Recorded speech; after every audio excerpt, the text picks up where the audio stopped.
Let's shoot it. So I want to start off today's Vox Coin with a question. Yep. It's a fun question. Yep. In marketing. Heard of it. And business dev. Oh, that's a new one. With the advent of the digital era. Yes. We've had access to so many tools that have been created. Yes.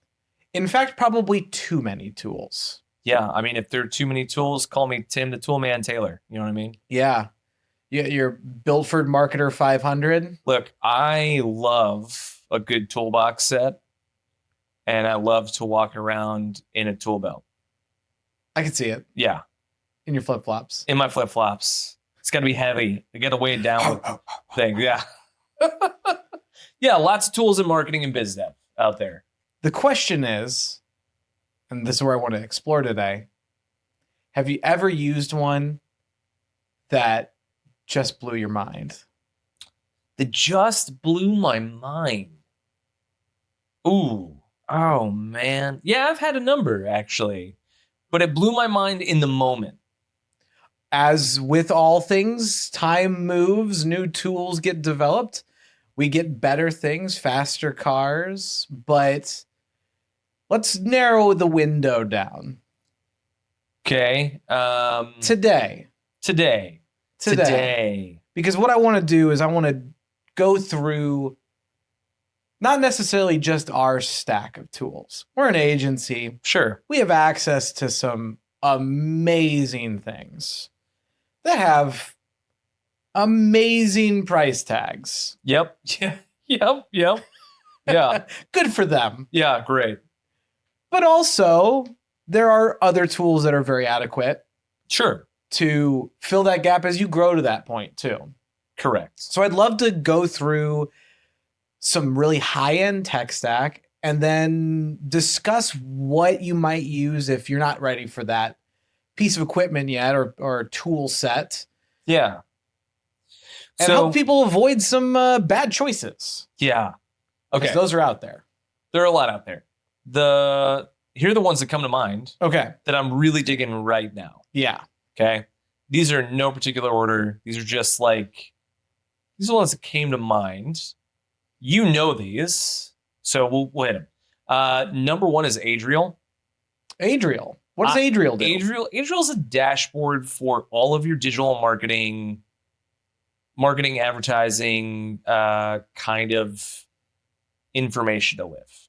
So imagine you're running SEO for your brand, or you're an agency, you're running it for multiple brands. You're running ads. You've got multiple creative campaigns across multiple platforms. You're running Google, you're running YouTube, you're running Meta, you're running Pinterest.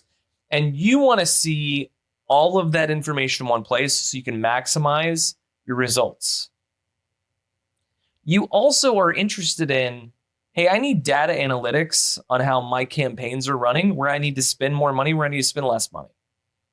With Adriel, it's a dashboard, but it also has an AI function. Oh.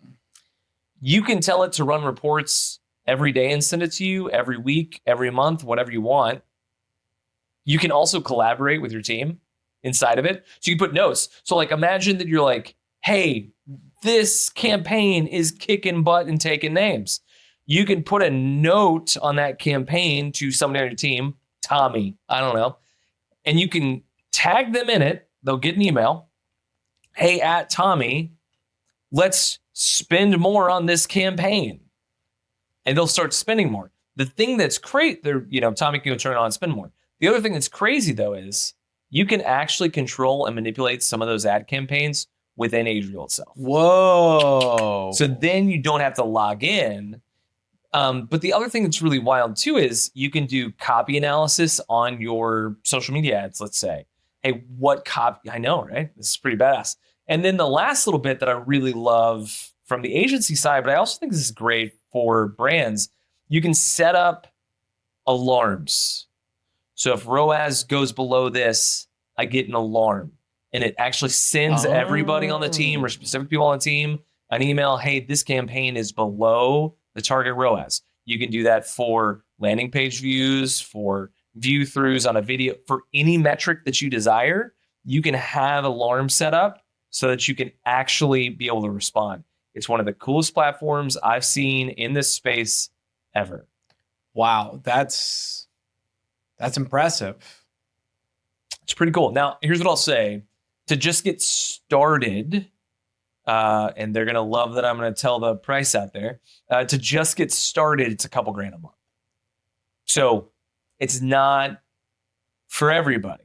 So if you're going to go like, hey, what do I do if I can't afford that? I have good news and bad news. The good news is most people don't need this if you can't afford $2,000 a month.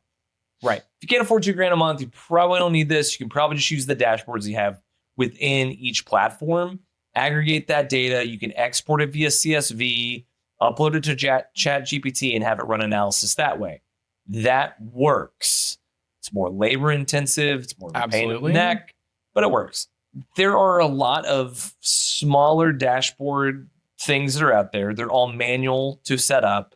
I've used almost all of them. None of them are great.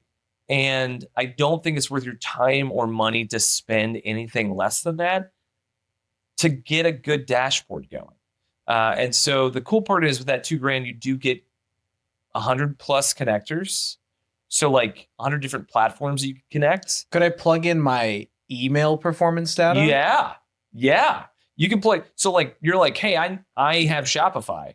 You can plug all your Shopify data into there. Whoa. So you can plug in MailChimp, ConvertKit, whatever it is that you want my to. CRM? Yes. They have 630 plus connectors. And I'll just say from our experience working with them, they will help you out on the additional connectors because it gives them more ammunition to use with other people. So there are other platforms that we looked at, similar price point, even a little bit cheaper in some cases. Little bit, not a whole lot, but a little bit cheaper. But they didn't have near as many connections. So like Adriel, 630 plus. Other one we were looking at, 150. Got it. You know what I mean? So it was like, this is kind of a no-brainer.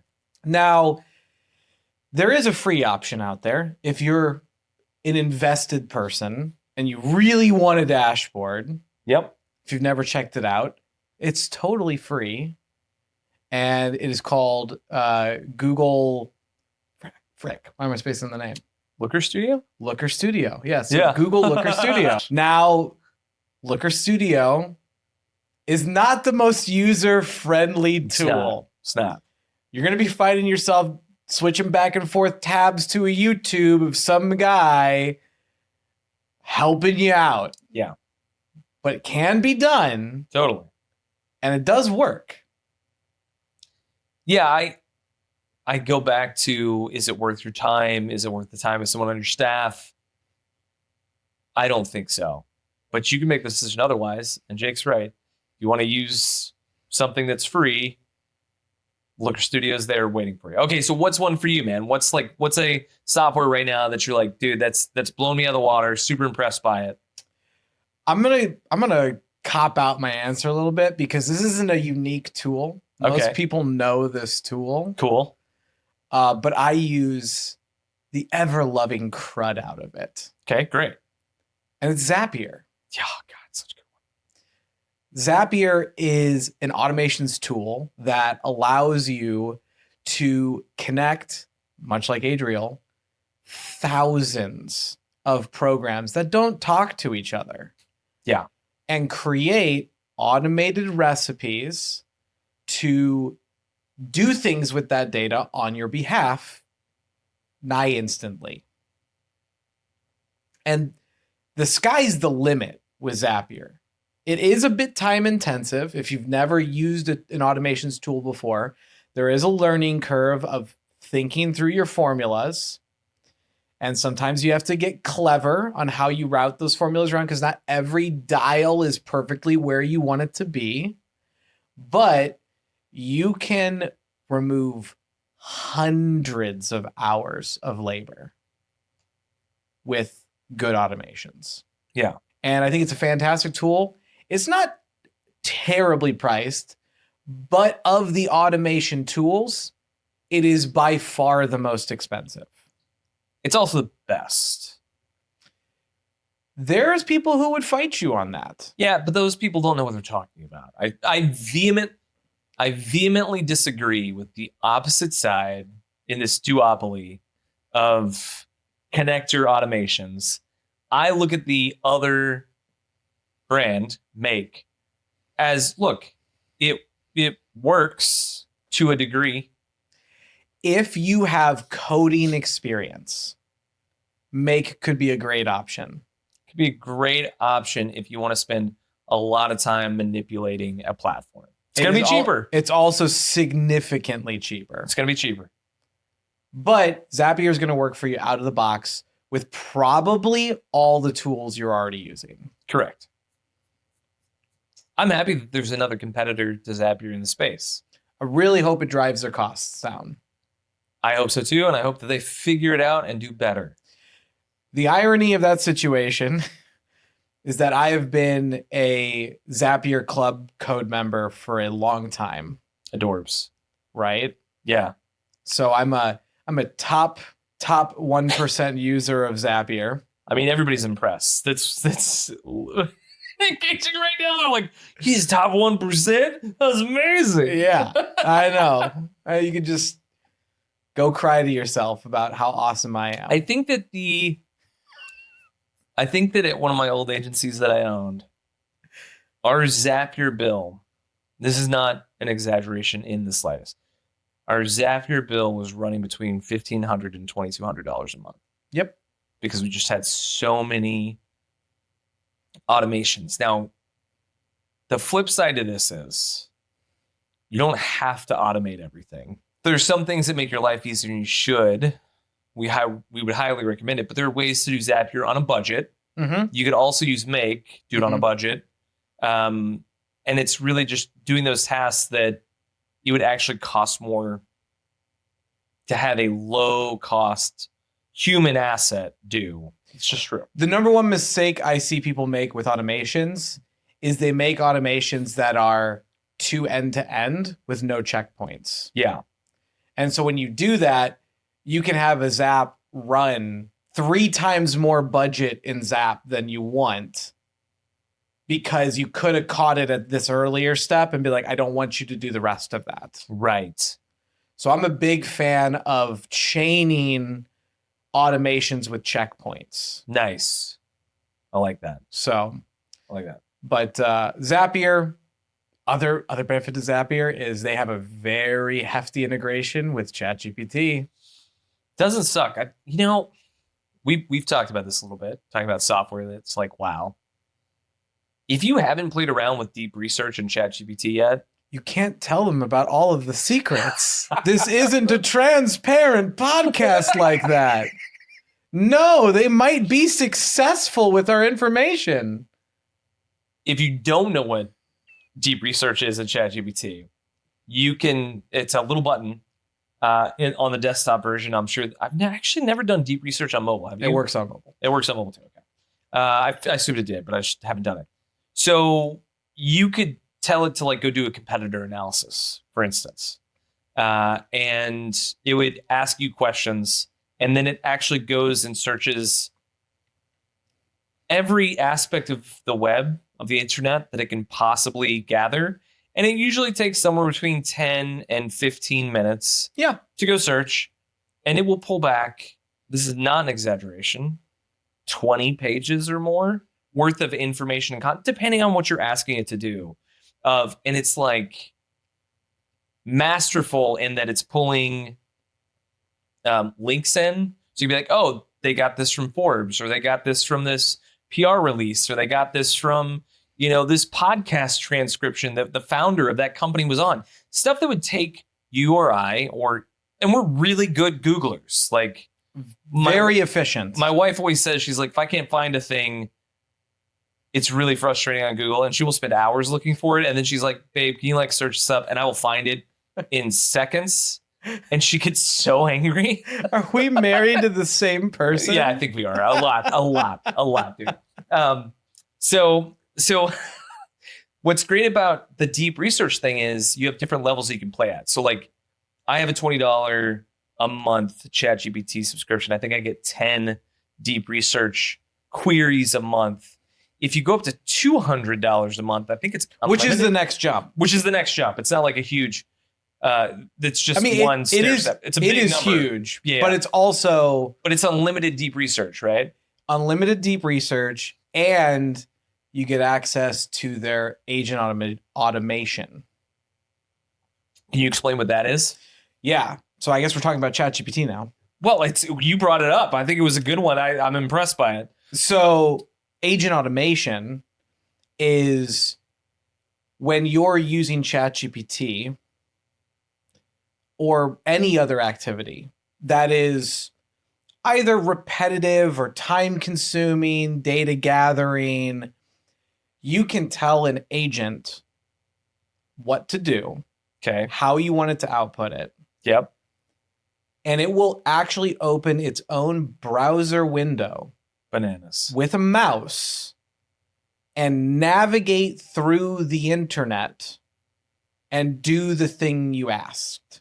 It's wild to me. Yep.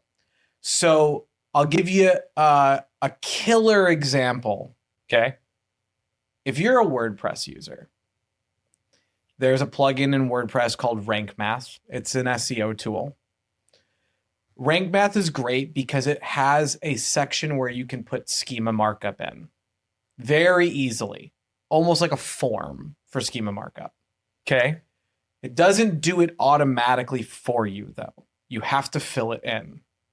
But if you have a WordPress site and you have Rank Math, you can go into the ChatGPT agent and say, I want you to go through every page on my site and add relevant schema markup in the Rank Math section. And it will take it a couple hours. Wow. But it will do all of that clicking, all of that thought process and research, all of the plugging it in, saving it, publishing it, and it will just go and churn and burn for you. Wow. And that's just one of any application. I've seen a lot of people use it for sales prospecting. I want you to go and search for 50 HVAC companies that are ranked number 2 or 3 in the United States in their city. Fun. It will go, it will pick a city, it will just start working its way across the United States, and it will skip that first link, find number 2, number 3, take them down, try and process as much contact information as possible, put that in a spreadsheet for you. Now you're good to go. That's exciting. Just running in the background. Just running in the background. So big fans of that. Big fan of that. I think ChatGPT is the best value option in the AI space right now. Yeah. As an AI tool. Love that. There are other AI tools that I think are fabulous at niche things. elements. Totally agree. For example, if you're doing anything that is writing for human consumption, Claude is a better option. Claude's great. There's also tools like Lovable.dev, which I'm absolutely obsessed with. It's invented its own terminology in the world, which is vibe coding. Wow. So we talked about Zapier being a no-code automation solution. Yep.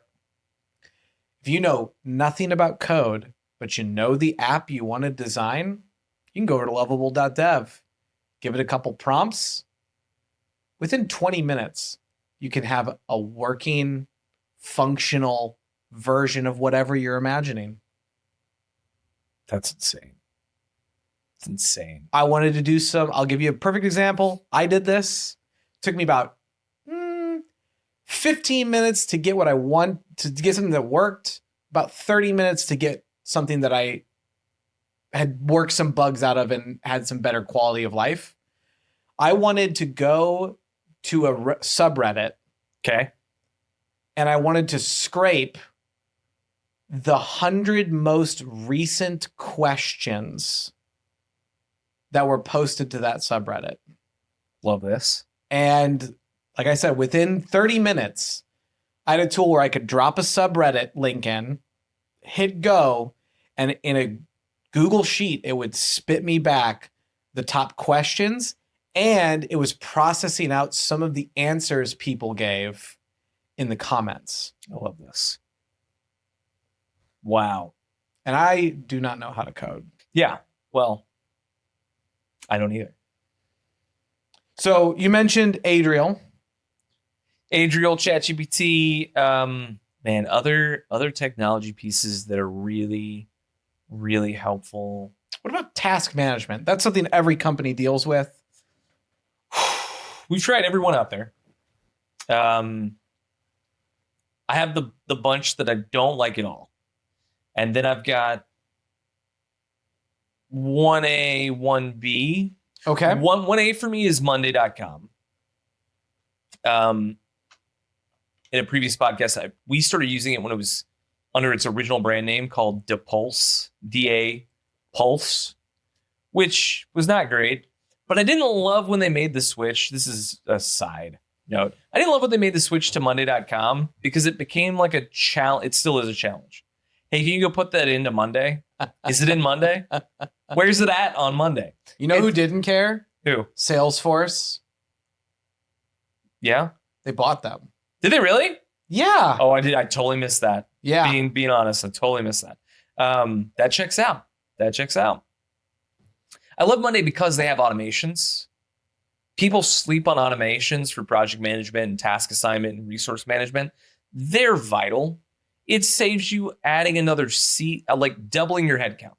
Without a doubt. So it's incredibly effective. I love it. You love it. I do. Even though you and I don't use it as much. Speak for yourself. Okay, I don't use it at all. But it's an item that the team uses, and I firmly believe in it. Because of the nature of my gig, I don't use it very much. He's better than the rest of us. I didn't say that. You said that. So no, but I really am a firm believer in Monday. Asana is 1B. Asana, you can get 80 to 90% of the automation capabilities you have in Monday. It's relatively the same price. It's a good UX, UI, feels good. Those are the only two in my mind that make sense for project management. Outside of that, there are a whole bunch of other competitors. Here's the good news about Asana and Monday. You could do some free trials. If you're looking for a truly free project management software, Trello's your option. It's really designed for coders, developers. Like that's really why it was built. It can be broken into what you need. It's not nearly as good to see workflow and who's going where and what and all that sort of thing. But if you're trying to do it on a no budget or shoestring budget, that's the way to go. I would do Trello. Otherwise, save yourself the headache. Go with Monday. I think it's even superior to Asana.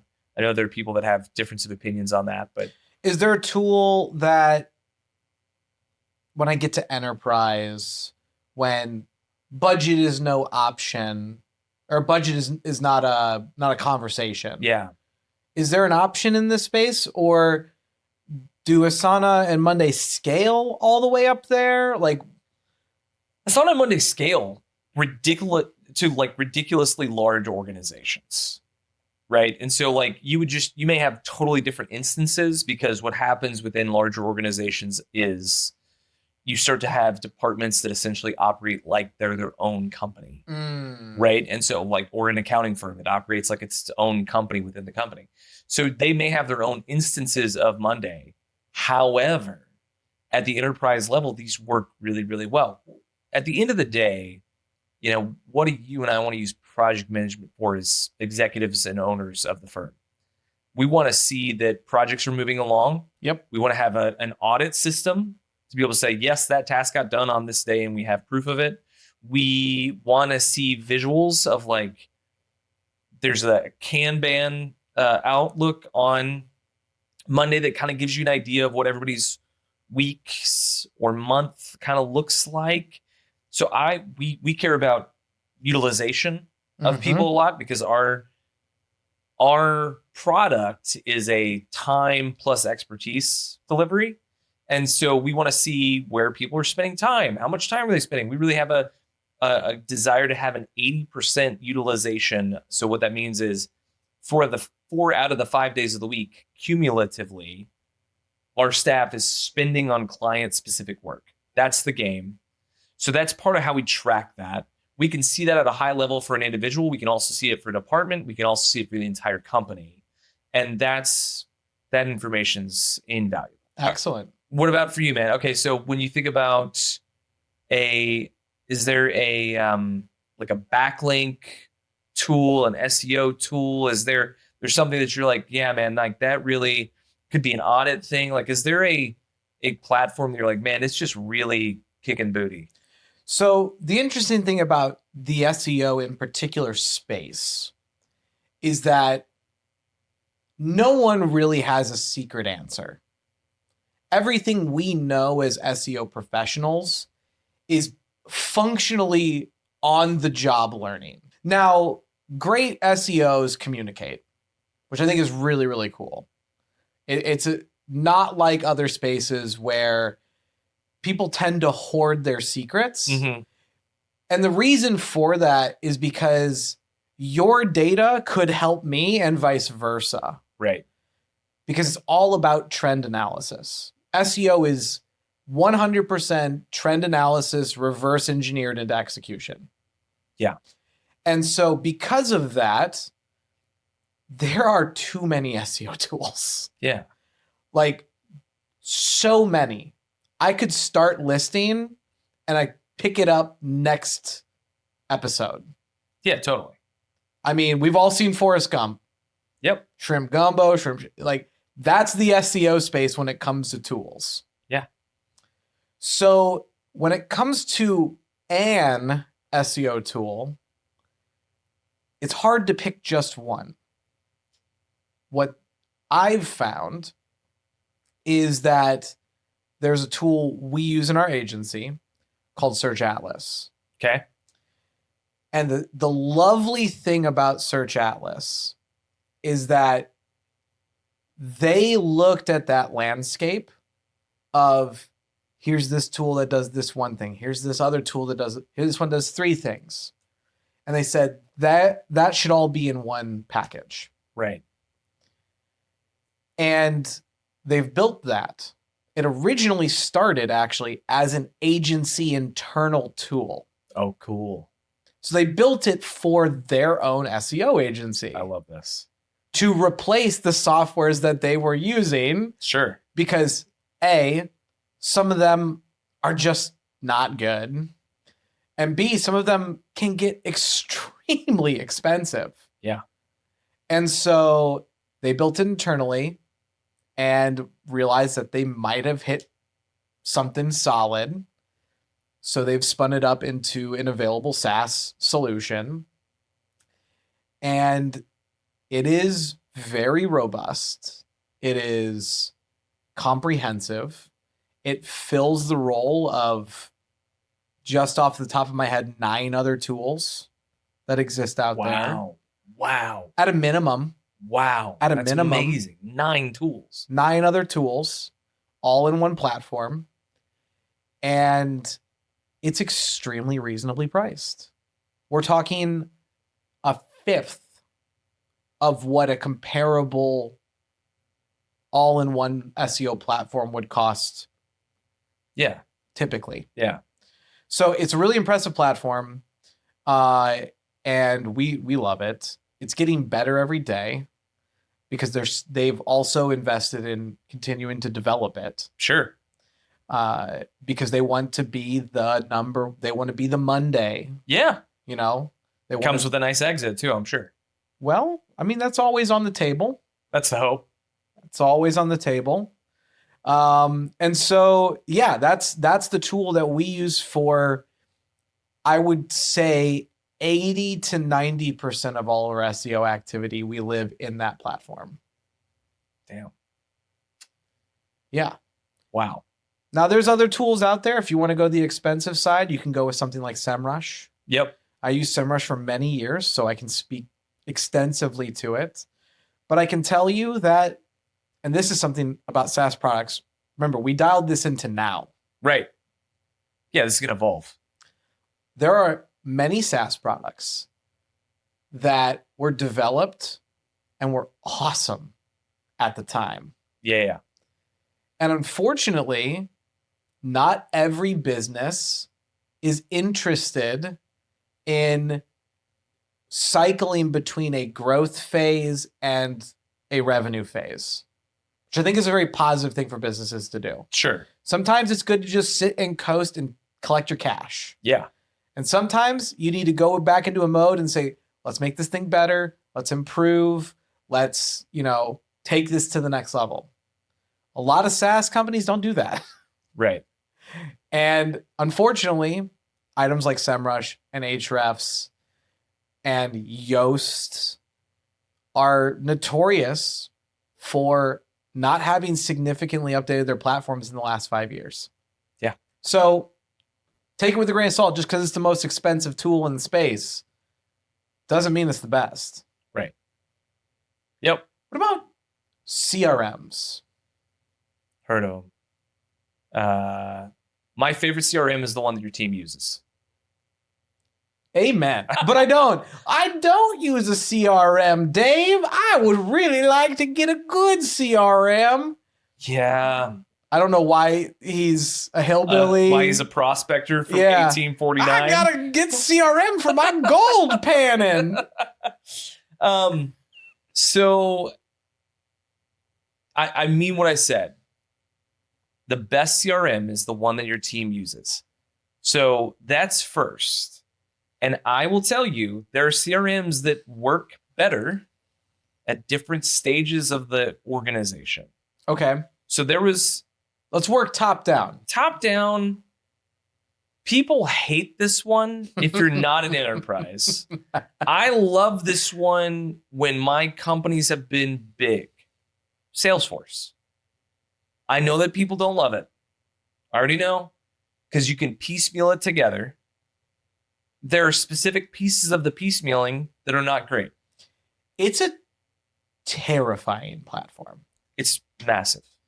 It is absolutely astronomically huge. It's got different slices to make it bite size. And the reason behind that is 90% of major corporations that you know and have heard of use Salesforce for their CRM. The other 10%-ish, 10 to 15, I don't know what it is, are using HubSpot more than likely. But they're not using HubSpot well or how it was designed to be used, frankly. Does anyone use HubSpot well? Would you, with a straight face, recommend HubSpot to somebody? No. Okay. No, I think that HubSpot's really, really, really overpriced. It does a lot of things at a C to B level. I'll just speak transparently because it's all we're doing in every podcast episode. We just moved the agency off of HubSpot. We inherited it from a previous group, and we shut it down, and we replaced it. Just to give concepts, we replaced a $76,000 a year HubSpot license, which is insane to us and to the rest of our executive team, with $12,000 a year worth of tech to replace it. That's going to do a better job. So this is kind of fun to pull on the string here. We replaced the social media posting aspect of HubSpot with Buffer, $50 a month. Boom. Done. Roasted. Right? We replaced the email functionality with Brevo. I think that's $50 or $100 a month. Boom. Roasted. We're not using Salesforce as a CRM yet because the sales team for the agency is Jake and I right now. because we're building out new processes and procedures before we hire a sales guy, gal, somebody to be the sales leader for the team. We'll then have a conversation with that person and say, what do you prefer? The people that we've already thought about would prefer Salesforce, so I'm sure we'll move there. In the interim, what we've done is we've used PipeDrive. The reason why I love PipeDrive is because it's great for holding pipeline. It's actually really effective as a tool for just very easy flow of pipeline. And right now, most of our sales are one call closes, meaning we hop on a call, we tell them what the deal is, they say yes, we send them a proposal, they sign it. That's how we move forward. Hey, 96% of our calls, 96% of our sales are like that. So we don't need as much of a robust CRM at the moment. We'll need a more robust Salesforce-like CRM that will be more spendy as we get bigger. But in the interim, PipeDrive is a great one for that. Boom, roasted. Boom, roasted. So it's there's a lot of things that you can do. I don't recommend HubSpot. I think that people that work there are great. I actually think that their data and their research is impressive, like because they have so many businesses that are in there. They do data and research every year, and I always pay attention to that pieces of I read their annual report every year. Yeah, it's amazing. It's worth reading. But when you think about what you want from CRM, and this is where it kind of gets into the conversation. I want to see, for new business, who reached out, when was the outreach, what was the conversation like if there was one, what was the content of the email that was sent, was there a video that was sent, was it viewed? Like, I want to see some data, and I also want to know in the original conversation, what do we put them on? Like product service wise. Right. Do we put them on a $10,000 a month product service mix, or do we put them on a $2,000 a month service mix? Which is fine. I just want to know. Right. Because then it kind of dictates how you spin up the sales team to go after those clients and really push on them to move forward. I think that CRMs become exceptionally effective and meaningful the longer your sales cycle and the more sales staff you have. There it is. There it is. Absolutely. So you got to have a CRM, though. It's important to have some way to track your pipeline. I think it's important to track your pipeline. I also think it's important to be able to understand not just how many meetings are scheduled on your calendar, but how many of those meetings are turning into qualified prospects that then you're sent. Like, I love to have some very simple metrics whenever Finch is a decent sized agency. It's in the top 0.5% of agencies in the US as far as size of revenue and headcount. It's a pretty good sized agency. It's still not as big as some of the agencies that it's a long gap. Yeah.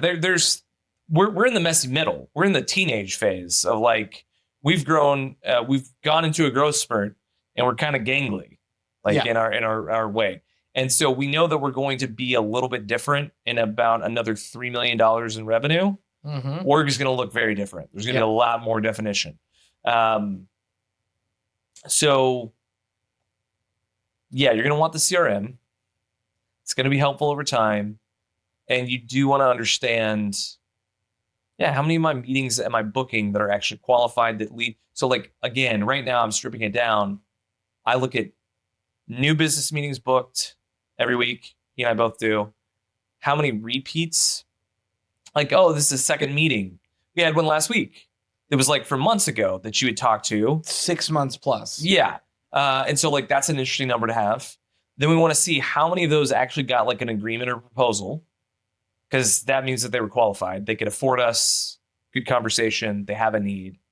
That gives us an indication. That's good to track. So, hey, we had 20 meetings, 9 proposals got sent out.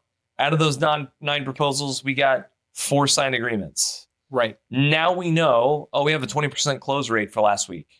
That's helpful. how much was the dollar amount? So now we can see, okay, so for all the efforts that we put out last week, the dollar amount that we got back was 18,000 in monthly recurring revenue moving forward. I'm pulling this kind of out of my rear, but that's kind of the idea, and having a CRM allows you to track that. Very cool. I think we can do a couple rapid fire smaller ones. Ooh, let's do it.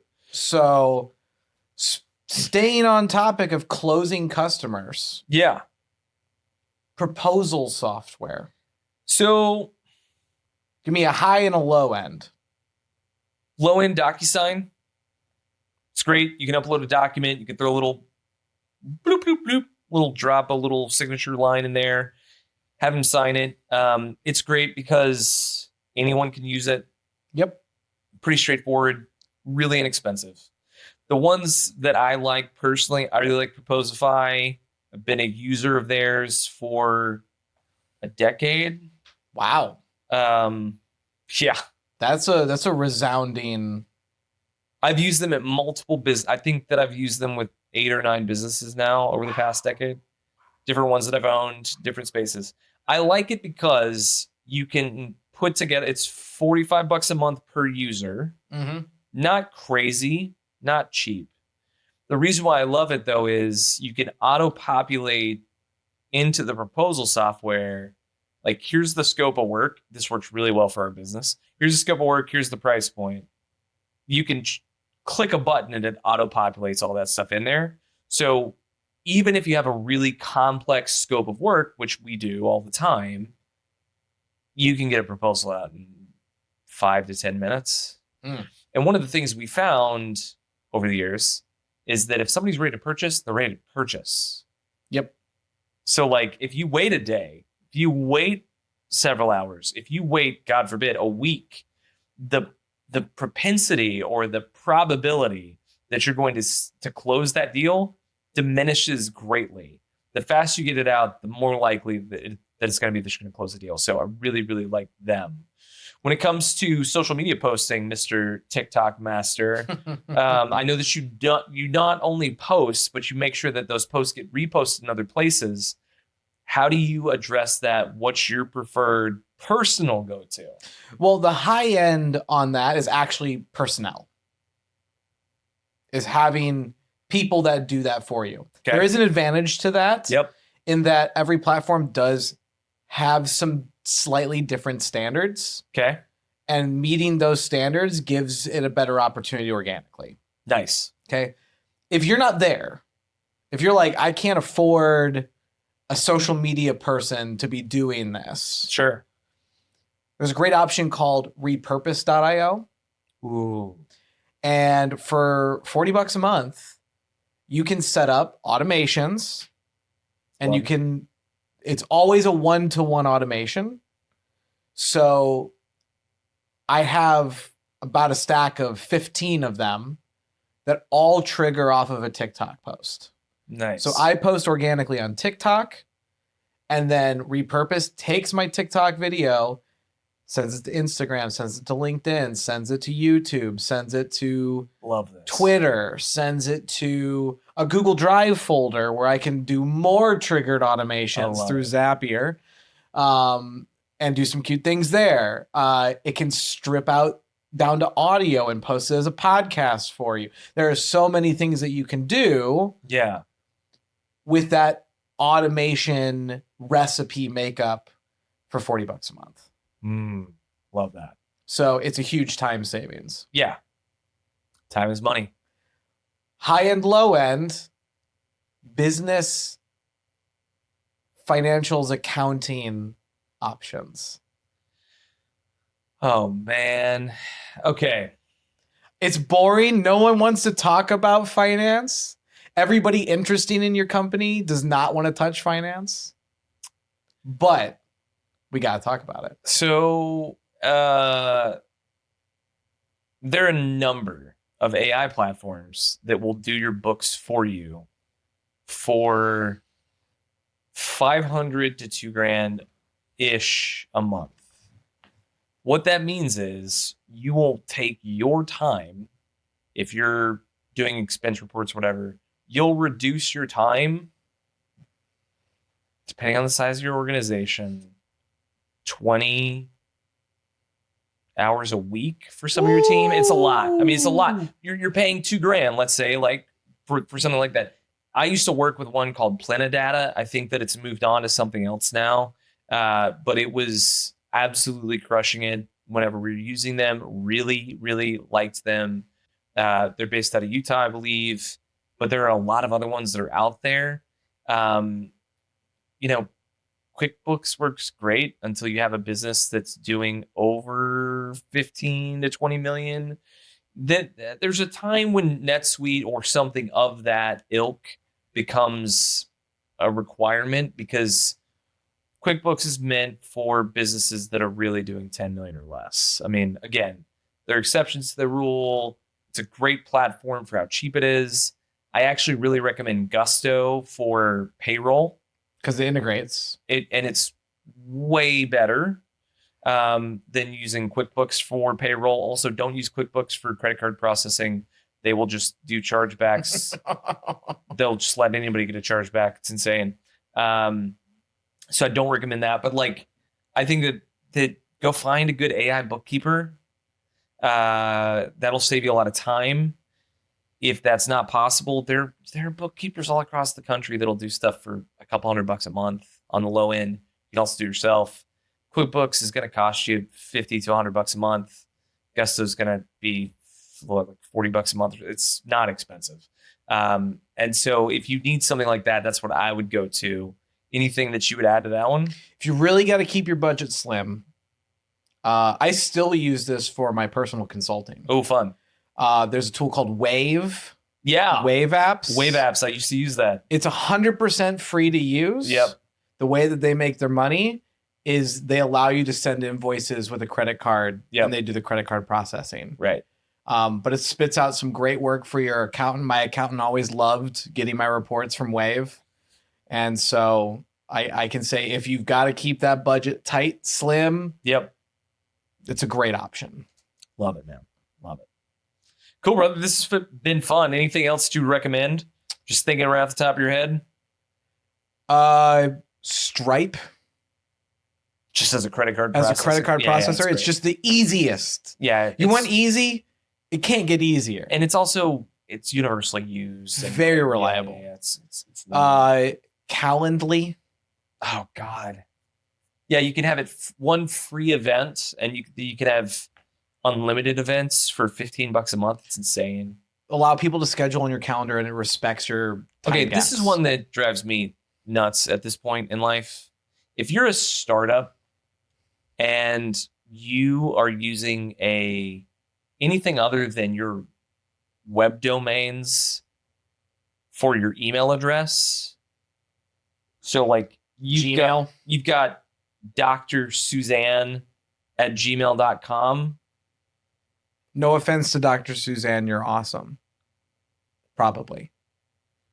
You are permanently marring your business. I don't take you seriously because you won't spend $6 a month to have a Gmail or Outlook account that's tied to your domain. I'm just telling you so that you know. And it's the same with proposals. If you have a high-end ticket item, and it could be a home service. We're talking about some hardscaping earlier. You don't have a good proposal software when you're putting out a proposal for 30 grand, 100 grand. What are you doing? You're at the last moment before they say, yes, here's the money. And you're like, here's a Word doc. Here's a PDF. Here's an Excel sheet that I put together. No. You have, if you want to have good business stuff going on, you're going to have to spend money. There's a point in time to do it strategically. We have the exact same philosophy on this. Spend money on the things that are going to make you more money or save you time. Do it in that order. As you make more money, you'll then need to save time so that you can take more new business calls to make new business. And so we both are a believer in like spend money in the places that are going to make you money and then save the time later on as you continue to expand on that. But yeah, I think that there's just There's so many good platforms out there that make your life just a little bit easier. Loom. Loom's amazing. Loom is incredible and so flexible for what you can use it for. $15 a month. And Fathom. Fathom is great. Free. Free. Who doesn't like free? Fathom will record all of your Zoom, Google, whatever calls, transcribe them, and do its best pass at a set of notes. By the way, we're telling all of these. We have no affiliate links set up for any of these. No. Because we're just trying to help. And I think that if you're looking for podcast stuff, we love Riverside. We're big believers in Riverside. It's a great one. They have scaling up and down options on Riverside for recording virtually. And the reason why we're doing this is we get asked this question every day by people. Constantly. I mean, and it's not just like small business. Like, I know we've talked a lot about like high end, low end. We were at this conference. Some of the biggest brands on the planet were asking you and I, what should I do for this? What should I do for that? What are you guys using for this? I mean, like, this is not an exaggeration, $1 billion plus companies a year in revenue are like, what do we do for this? So this is a universal problem that everybody is experiencing, and finding solutions from people that actually use it on a day-to-day is kind of nice. Yeah. So if you have a specific business, you want to get more specific with your tech stack, your marketing stack, your business goals, reach out to us at finch.com. That's our agency. Or you can just shoot us a message here at Vox and Coin. Drop your questions there. Well, we're happy to do an episode, cover your questions, as well as, continue to provide as much marketing and business dev value as we possibly can. Yep. And if you enjoy it, I hope you hit subscribe. Give us a rating and a review. It really helps to grow the show and other people to find it. And until next time, we'll catch you. Bye.